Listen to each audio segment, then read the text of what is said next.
Hello, my name is Elvira Lewandowska. I work at the university and I would like to talk a bit about two most common instructional design models, ADDIE and SAM, and how these can be applied in the process of designing educational games. So basically what I would like to focus on is what these models are, how they can be applied while designing educational games, why is it important to apply such models regarding instructional design, and how they can help us to actually create useful and engaging activities. So basically, one of the biggest risks in educational game design is when we focus too much on the fun element regarding the process of designing educational games, and we forget about the learning part. So, instructional design models in game design, such as ADDIE or SAM, can ensure or can help us that we don't actually skip those crucial steps, right? So first of all, they can help us by providing a systematic structure. So basically, when we create games, having such a structure in mind, we can move from one activity to the other, while not losing the aim or the overarching goal of creating such educational games. Um, while we are in the process of trying to figure out what game would be useful for our students. So basically, they help us to align our game design goals with educational goals. They can help us to carefully design, develop, implement, and evaluate. And without this, games can easily become disconnected fun activities that don't really meet the curriculum goals. And they also support evaluation and usability testing. So basically, when we create an educational game, every element of the game, being the points, rules, narrative, must simply reinforce the intended educational outcome.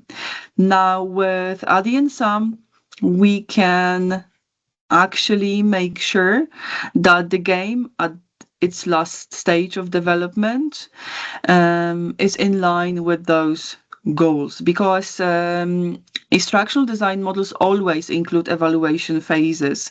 So we not only check if students enjoy the game, which is obviously one of the most important criteria for creating ed games, but also if they learned what we intended for them to learn. So playtesting helps refine usability. For example, you can check whether the instructions were clear or was difficulty balanced, etc. So actually, instructional design models can help you with that immensely. So as I said, I would like to talk about two such models, ADDIE and SAM. These are probably the most commonly applied models regarding instructional design, not obviously related only to educational games, but in general. So let's start with the ADDIE model. So the definition for it tells us that it is a systematic instructional design framework used to develop learning experiences in a structured, iterative way. And the acronym stands for Analysis, Design, Development, Implementation, and Evaluation. What follows is that ADDIE provides educators and instructional designers with a roadmap to ensure learning interventions are purposeful, effective, and aligned with desired outcomes. Okay, so as you can see on the basis of the definition, we can say that it is a structured and iterative, or maybe a model that introduces iterative development that is structured. Now, as mentioned, there are 5 phases regarding the ADDIE model. So we have analysis. So this is basically the part where we ask, what do my learners need? What are my learning goals or my learners' goals?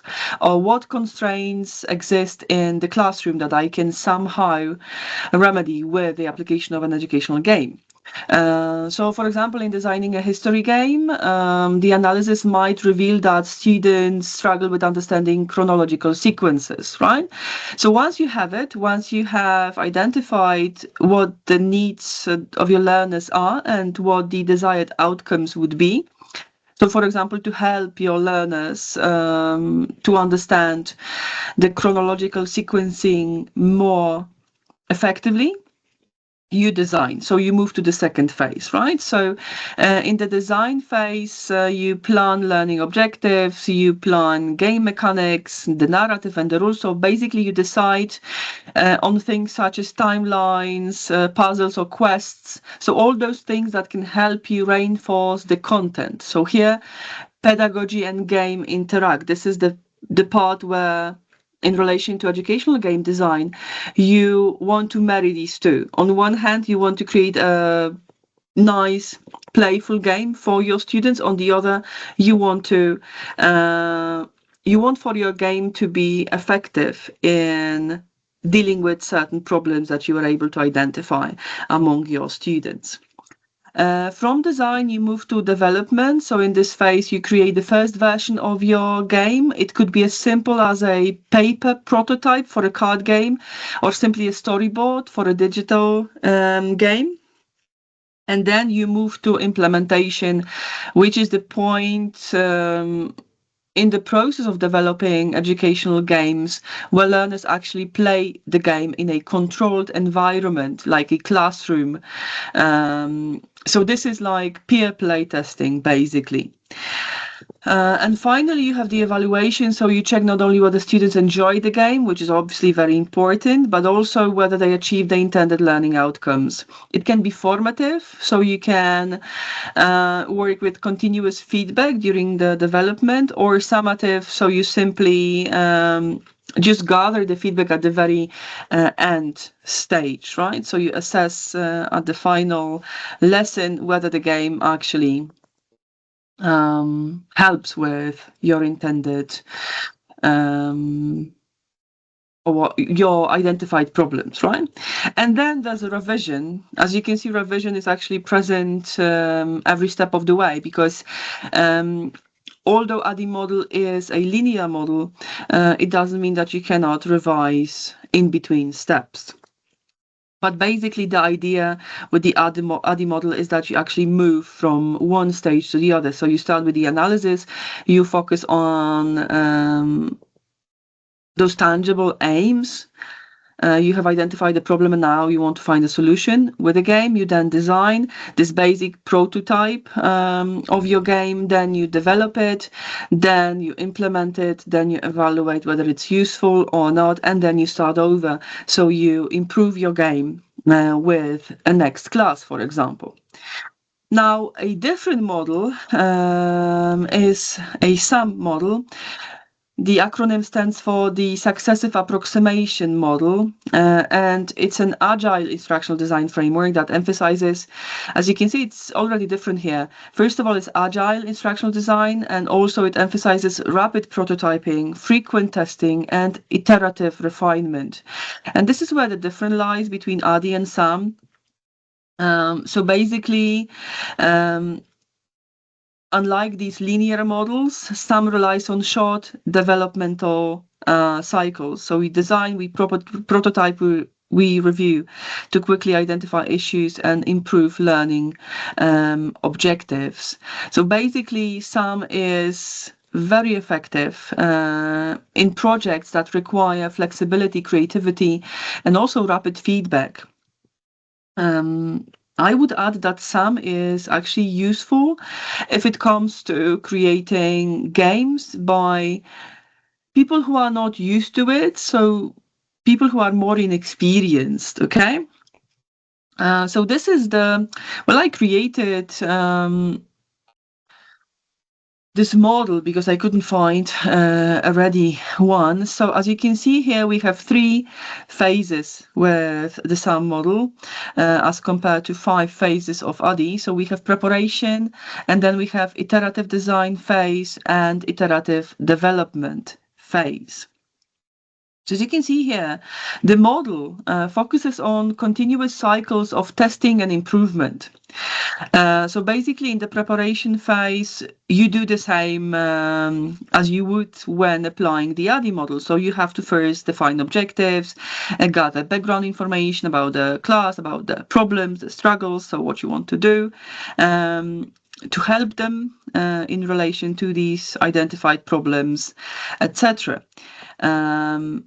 So once you have identified those, right, you create a very low cost prototype of your game. It can be simply a paper mock-up. And then what you do with this basic plan for a game, you test it with your students immediately without moving to the next phase. So you don't create like a playable version of it, like the final version of it. You play with this very basic prototype to be able to actually spot any problems as you go. And once the prototype was or is play tested with students, you have some feedback, you can adjust as you go. And then the process repeats itself. Finally, you move to iterative development phase, but still it's okay. On one hand, it's built on higher fidelity versions, right? So at this point, you should have this like semi-final version of your game, but you still test, you still refine, you still redefine while you move towards implementation. So basically, the difference here is that the SAM model is more collaborative. So teachers and students work together from the very beginning of the very process of creating a game. The difference also lies in this low-cost prototyping because SAM model encourages rapid, inexpensive models before committing to full development. And it's actually better if you think about it, because when you create those basic models and then when you test them with the students, when you apply certain adjustments based on the feedback gathered from the students, you can avoid some serious problems as you go, right? So your final version should be of a better quality and it would not require a revision early on. It's also more flexible because it allows for creativity and adaptation to changing classroom needs. So basically with ADDIE, when you create a game, when you have set the objectives, you have the objectives, you have the plan, you have created the model, etc. Then you have tested it, evaluated it at the end. It means that the students are not necessarily involved in the very process of creating a game.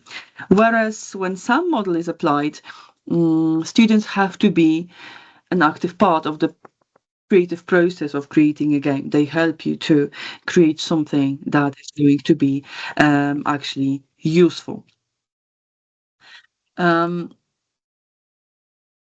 Because obviously there are experts in the models regarding ADDIE and SAM.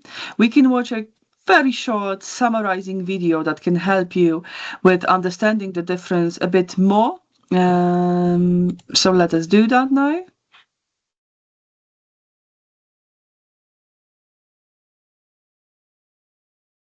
Or actually, it's not going to happen because the video won't play. But obviously, you will be given the presentation so you can actually watch it on your own in your free time, and I can move to the next slide. So let us now focus on an example, because I think that actually introducing an example would be of benefit. So I would like us now to focus on a game. So imagine you want to teach students a little bit more about environmental sustainability. and you would like to focus on vocabulary training, right? So you have a class of 12 to 13-year-olds, and you have observed that they struggle with the vocabulary regarding environment, and you want to help them with that, right? So you want them to practice and remember about, let's say, 20 keywords, such as recycle, renewable energy, carbon footprint, pollution, waste, compost, solar panel, and so on, right? So you've created a list, maybe of these words that students struggle with most, and you decided to create a tabletop card game because you only have 45 minutes per lesson, and you would like your class to play the game during one such session. The aim here would simply not just be to recognize the words, so you don't really work with students memorizing them and understanding the differences between them or learning definitions, but you want them to use these words actively in sentences, right? So now, if you want to apply these two models, ADDIE and SAM, while creating such a game, when it comes to ADDIE, you would basically start with what I just did. So you have this overview, this analysis, right? So you know your students, you have recognized the struggles, and you now want to help them with the game. You have created some basic requirements, so a card game, 45 minutes, etc. And you design, right? So you design a card game where students collect sets of related vocabulary, such as, I know, recycling, plastic, and bin. To claim a set, they must say the correct sentences with each of the words. And the objective here is to use at least 15 target words in context. The simple story here is that teams are echo groups improving the vocabulary knowledge, right? So the development phase would include creating 20 to 30 word card games with icons, writing a one-page rule sheet, and a scoring system for the game. In the implementation, you would explain the goal, the model, and then groups would simply play while teacher would monitor the game and the situation in the classroom. And in the evaluation phase, you would create a follow-up task in which you would simply check whether students increase their vocabulary knowledge or not. Right? At this point, you would note certain problems, maybe adjust cards and rules for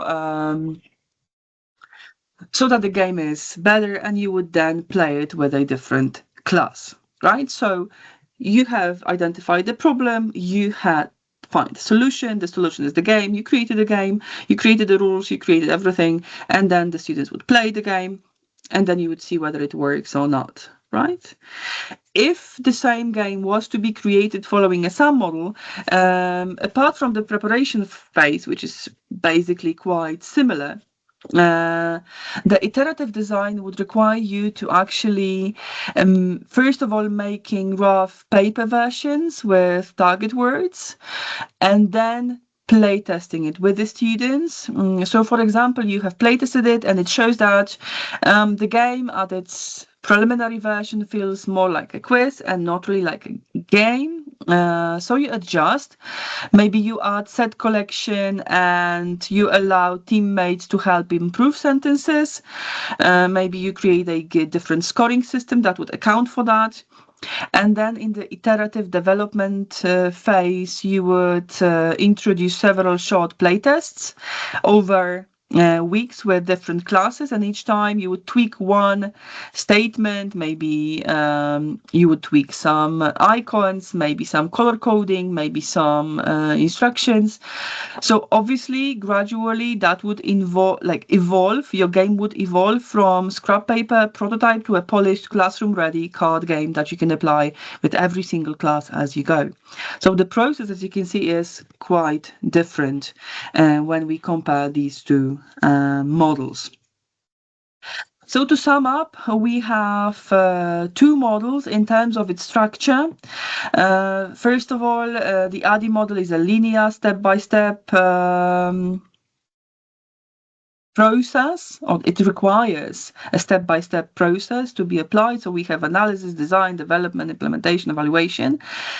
Whereas ADDIE introduces iterative cycles of design, prototyping, and reviewing. I would say that ADDIE would be ideal for games that must fit very tightly into curricula, like a semester-long digital learning platform. So you have to plan in advance. SAM is actually ideal for rapid classroom-based prototypes, like designing a vocabulary card game with students, the one that I've just described. In terms of flexibility, SAM model is much faster, and it's much better if you're being innovative and creative. ADDIE, on the other hand, is more rigid. It's sequential. So changes are harder to be introduced while the process has started. They can be while the evaluation phase is on, but it's a little bit different, right? In terms of focus, ADDIE is systematic, but it allows you to align your games with learning objectives a bit more, whereas SAM is more creative, includes learners from the very start, right? So it's kind of based on quick testing. So you have a problem, you want to help your students with a game, so you create it as you go without much structured planning. And in terms of speed, obviously, ADDIE is much slower, but also I would say more comprehensive, whereas SAM is actually quite fast to be introduced when games or classroom games are created. On one hand, ADDIE can lead to rigidity and late-stage feedback, which can be problematic, but SAM when you apply SAM, you can risk skipping the depth of analysis, or you may fall into the trap of creating a game that is fun and engaging, but actually misses its educational goal. So the key takeaway would be that these models are not in competition. In practice, I would say that combining ADDIE and SAM works best, because ADDIE can help you to define clear learning objectives, while SAM can give you this quick prototyping and iterative refinement. So it can help you to actually introduce changes as you go without waiting until the very end when you have the final product. And that would be my final point. Or maybe I will add one more thing. When you create educational games, the best thing is to actually use some of the some models to help you, or that help you to create them. So do not just rely on your instincts, but try to make it a little bit more systematic, because as I said, when designing educational games, we are not just working on creating the state of flow among the students when they are engaged and when they are really happy that they can play a game, but we are also working with some educational goals. So we have to plan for those, and without structured models, it can be a little bit more difficult, I'd say. Okay, so thank you. I hope it was not that boring. The last slide